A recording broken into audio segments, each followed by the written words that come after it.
नमस्कार दोस्तों, आशा करता हूँ आप सबकी पढ़ाई काफ़ी अच्छी चल रही होगी। और बहुत सी मुझे कमेंट आए इस चीज़ को लेके कि सर कितने क्वेश्चन अटेम्प्ट किए जाए पेपर में कि एक सेफ साइड रहे और कट ऑफ निकल जाए। तो देखिए, कट ऑफ कितनी जाएगी ये तो बताना बहुत मुश्किल होता है। मुश्किल क्या, इम्पॉसिबल होता है बताना पेपर से पहले। पेपर की डिफ़िकल्टी लेवल कैसी होती है, कितने स्टूडेंट्स अटेम्प्ट करते हैं पेपर को, इन सब चीज़ों पर डिपेंड करता है कि कट ऑफ आपकी कितनी जाएगी। और कट ऑफ कितनी जाती है उसी चीज़ पर डिपेंड करता है कि आपने जो अटेम्प्ट किया है वो सफिशिएंट है कि नहीं वो कट ऑफ क्लियर करने के लिए।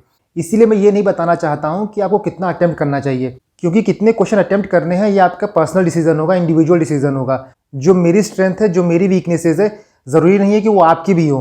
तो अगर से मैं 140-45 अटेम्प्ट करता हूँ तो हो सकता है आप उतना अटेम्प्ट ना करें या फिर आपकी इतनी एक्यूरेसी ना हो। तो ये पर्सन टू पर्सन वेरी करता है कि कितने क्वेश्चन अटेम्प्ट करने हैं। इसके बाद भी बहुत कमेंट आए मुझे इसको लेके, तो मैंने सोचा कि आपको एक रफ आइडिया दे देता हूँ पिछले साल का कट ऑफ लेके कि अगर आप इतना क्वेश्चन अटेम्प्ट करोगे तो सेफ जोन में रहोगे।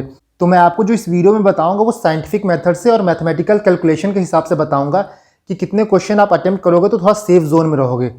तो सबसे पहले हम जानते हैं कि पेपर का पैटर्न क्या होता है। तो आपको 150 क्वेश्चन करने होते हैं, 200 मार्क्स का पेपर होता है। इसका मतलब यह हुआ कि पर क्वेश्चन आपको 1.33 मार्क्स मिलेंगे, और अगर से आपने गलत किया तो आपके 0.44 मार्क्स कटेंगे। तो ये आपका रहा GS1 के मार्किंग स्कीम। इसके बाद अगर से आप पिछले कुछ सालों को देखें तो कट ऑफ आपकी 110 के आसपास ही रही है। ये हो सकता है 112 चला जाए, 115 चला जाए, बट पिछले सालों में 110 के आसपास रही है। तो इस हिसाब से हम देखने की कोशिश करेंगे कि आप कितना अटेम्प्ट करिए। 110 कट ऑफ का मतलब ये हुआ कि आपको नेट 83 क्वेश्चन जो है वो सही करने हैं। अब देखिए, क्वेश्चन आप कितना अटेम्प्ट करते हैं ये डिपेंड करता है कि आपकी एक्यूरेसी कितनी होगी। अगर से आपकी एक्यूरेसी 100% है तो आप सिर्फ 83 या 84 अटेम्प्ट करिए, लेकिन ये पॉसिबल नहीं है। ये इसलिए नहीं पॉसिबल है कि आपकी नॉलेज में कोई कमी है या फिर आपने अच्छे से नहीं पढ़ा है। ये मेनली इसलिए पॉसिबल नहीं है क्योंकि यूपीपीसीएस जो है वो 4 से 5 क्वेश्चन में खेल कर देता है। तो अगर से आप 83-85 क्वेश्चन अटेम्प्ट करके आओगे तो कट ऑफ क्लियर नहीं हो सकता है। अगर से हम एक नॉर्मल एस्पिरेंट की बात करें जो कि अच्छे से तैयारी किया है तो उसकी एक्यूरेसी 70 से 75% के आसपास होती है। इसी के बीच में वेरी करता रहता है। तो अगर हम इनका एवरेज ले लें तो चलिए मान लेते हैं कि आपकी एक्यूरेसी 72% है। और एक्यूरेसी को लेके एक चीज़ और याद रखिएगा आप कि जैसे आपके नंबर ऑफ क्वेश्चंस बढ़ते जाते हैं आपकी एक्यूरेसी कम होती जाती है। अगर से आप 1 से लेकर 10 क्वेश्चन के बीच में देखेंगे तो हो सकता है आपका सब कुछ सही हो, तो यहाँ पे आपकी एक्यूरेसी 100% होगी। लेकिन वही 1 से लेकर 20 क्वेश्चन के बीच में देखेंगे तो आपकी एक्यूरेसी कुछ घट जाएगी। इसीलिए ऐसा नहीं है कि अगर आपकी एक्यूरेसी 72% है तो 150 के 150 क्वेश्चन में आपकी एक्यूरेसी 72% रहेगी, नहीं रहती है इतनी। एक सिंपल कैलकुलेशन देखते हैं हम यहाँ पे कि मान लीजिए आपकी एक्यूरेसी 72% है और आपने 110 क्वेश्चन को अटेम्प्ट किया। 110 क्वेश्चन अटेम्प्ट किया, उसमें से आपकी एक्यूरेसी 72% है। इसका मतलब आपके करेक्ट जो होंगे वो 79 होंगे, और आपका जो गलत होगा 110 माइनस 79 मतलब 31 आपके रॉन्ग होंगे। आपका 79 करेक्ट हुआ है तो आप यहीं पे फेल हो गए, क्योंकि आपको नेट जो है वो 83 क्वेश्चन सही करने हैं। तो इसका मतलब यह हुआ कि अगर आपकी एक्यूरेसी 72% के आसपास है तो आपको 110 क्वेश्चन अटेम्प्ट नहीं करने हैं, आपको इससे ज्यादा ही अटेम्प्ट करने होंगे। इसके बाद देखते हैं, मान लीजिए आप 130 क्वेश्चन अटेम्प्ट कर रहे हो और आपकी एक्यूरेसी 72% है। 130 गुणे 0.72 आपके 93 क्वेश्चन जो होंगे वो सही होंगे, और आपको जो गलत होंगे 130 माइनस 93 37, आपके 37 क्वेश्चन जो होंगे वो गलत होंगे। 93 क्वेश्चन सही होने का मतलब ये हुआ कि आपके मार्क्स जो है वो 123 के आसपास आएंगे, और आपका 37 क्वेश्चन गलत भी हुआ है तो आपका कितने नेगेटिव जाएंगे, तो आपके ऑलमोस्ट 16 नेगेटिव जाएंगे, 16 मार्क्स नेगेटिव होगा। तो इसको देखेंगे आप तो 123 माइनस 16 आपका 107 मार्क्स आएगा।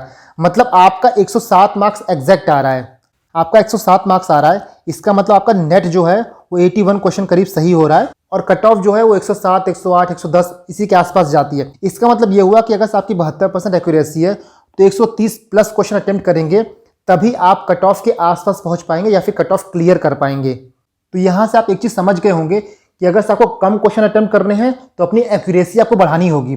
और यहाँ पे 2 प्रॉब्लम आती है। पहली प्रॉब्लम ये आती है कि आप एक लेवल से ज्यादा एक्यूरेसी नहीं बढ़ा सकते हो, एटलीस्ट इस टाइम नहीं बढ़ा सकते हो। और दूसरी प्रॉब्लम ये आती है कि आप एक लेवल से ज्यादा क्वेश्चन भी नहीं बढ़ा सकते हो। ऐसा नहीं है कि आप 130 की जगह पे 140 अटेम्प्ट करोगे तब भी आपकी एक्यूरेसी जो रहेगी वो 72% रहेगी, हो सकता है कुछ कम हो जाए। इसीलिए आपको क्या करना है कि 130 से लेके 140 के बीच में अटेम्प्ट करना है। इसके बीच में अगर आप रहोगे तो कुछ क्वेश्चन नेगेटिव रहेगा या फिर कुछ क्वेश्चन यूपीपीसीएस निकालेगा भी, तब भी आप सेफ जोन में रहोगे। और बाकी सब कुछ डिपेंड करता है कि पेपर का नेचर कैसा आता है। अगर से पेपर बहुत ज्यादा टफ आ जाएगा तो ऑटोमेटिकली आपका नंबर ऑफ अटेम्प्ट भी कम हो जाएगा और आपकी एक्यूरेसी भी कम हो जाएगी। तो इसीलिए पेपर का नेचर कैसा होता है बहुत कुछ इस पर डिपेंड करता है। बट यूपीपीसीएस का नेचर जैसा रहा है पिछले सालों में तो मोटा मोटा इसी के आसपास रहता है। यूपीएससी की तरह नहीं है कि ड्रास्टिकली कट ऑफ नीचे गिर जाएगी, कि कहाँ कट ऑफ 116 रहती थी और आज कट ऑफ जो है वो 87-88 के पास रहती है। तो यूपी पीसीएस में चूंकि क्वेश्चन के जो नेचर होते हैं वो मोटा मोटा सेम होते हैं, तो कट ऑफ जो है इसी के आसपास रहने की पूरी उम्मीद रहती है। तो यहाँ मैंने दिखा दिया कि अगर आपकी एक्यूरेसी 72% 73% है और पेपर देख के आपको ये फील होता है कि पेपर की डिफिकल्टी जो है वो पिछले सालों के बराबर ही है, इसका मतलब ये है कि पेपर की कट ऑफ जो है वो पिछले सालों के आसपास ही रहेगी। तो आप 130 प्लस अटेम्प्ट करने की कोशिश करिएगा, क्योंकि इससे क्या होगा कि आपके पास भी थोड़ा स्कोप रहेगा। अगर से यूपी पीसीएस कुछ क्वेश्चन को हटाती है, कुछ गलत करती है, तो आप सेफ जोन में रहोगे। और अगर से आपको 130 प्लस अटेम्प्ट नहीं करने हैं तो ये जो एक्यूरेसी है जो 72% है, इसको आपको इंक्रीज करना पड़ेगा, इसको आपको 78-80% करना पड़ेगा, तब आप नंबर ऑफ क्वेश्चंस कम करिए। यहां तो हमने कर ली GS1 की बात। इसके बाद हम बात करते हैं GS2 की बात, मतलब सीसेट की बात। आपका सीसेट जो है क्वालिफाइंग पेपर है, आपको 200 मार्क्स में से 66 मार्क्स लाना है, मतलब 33% आपको स्कोर करना है। एक क्वेश्चन जो होता है वो 2 मार्क्स का होता है और आप गलत करोगे तो आपका 0.67 जो है वो डिडक्ट हो जाएगा। इसका मतलब ये हुआ कि 100 क्वेश्चन में से आपको 33 क्वेश्चन जो है वो नेट सही करने होंगे। पिछले साल का पेपर देखिए तो यहाँ भी यूपी पीसीएस ने 2-4 क्वेश्चन उड़ा दिए हैं, इसीलिए सिर्फ आप 33 करके नहीं आ सकते हैं। देखिए यहाँ मैं सिंपली बात करूं, आपको एकदम सेफ जोन में रहना है, तो आप जब रीजनिंग मैथ करना तो वहां पे आप नंबर ऑफ क्वेश्चंस को काउंट कर लेना कि आपने कितने सही किए हैं, क्योंकि रीजनिंग और मैथ में आपको आइडिया हो जाता है कि जो मैंने किया है वो 100% सही है। वहां पे आप देख लीजिएगा कि अगर आप 33 के आसपास पहुंच रहे हैं तो 15-20 क्वेश्चन और कर लीजिएगा। अगर आप 33 के आसपास नहीं पहुंच रहे हैं तब आपको नंबर ऑफ क्वेश्चंस बढ़ाने होंगे।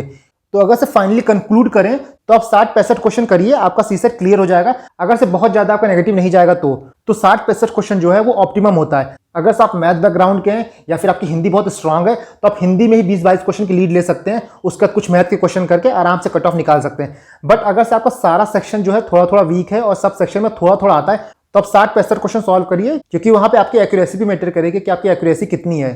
तो दोस्तों आई होप आपको इस वीडियो से थोड़ा फायदा मिला होगा और आपको डिसीजन लेने में थोड़ी हेल्प करेगा ये वीडियो कि आपको कितने क्वेश्चन अटेम्प्ट करने हैं। धन्यवाद।